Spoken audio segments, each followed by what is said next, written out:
দেখেন গরুর পূজা কিভাবে শুরু হয় পৃথিবীতে প্রথম।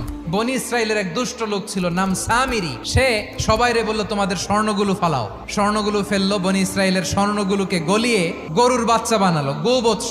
জিব্রাইল আলাইহিস সালাম যে জমিনে এসেছিলেন, ওই ফেরেশতার পায়ের নিচের একটু মাটি সে বুদ্ধি করে প্যাকেটে রেখে দিছিল। স্বর্ণ দিয়ে বানানো গোবৎস গরুর বাচ্চার গায়ে যখন সেই মাটি ছুঁড়ে দেয়া হলো, এখন বাছুরের ভেতর থেকে ভ্যাঁ ভ্যাঁ আওয়াজ আসতেছে। কি আসতেছে? সবাই তো অবাক।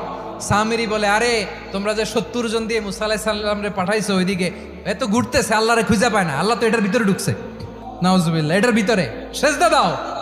এই সেজদা দিয়ে গেল। হারুন আলাইহিস সালাম তাদেরকে বুঝালেন, শিরক করো না, আল্লাহরে ভয় করো।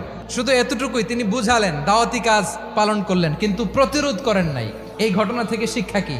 শিক্ষা হচ্ছে, আপনি শিরকের আড্ডাখানা দেখলেও বৃহৎ স্বার্থে তাওহীদের দাওয়াত দিবেন, প্রয়োজনে আপনি ঐক্য নষ্ট করবেন না। সুবহানাল্লাহ পড়বেন না?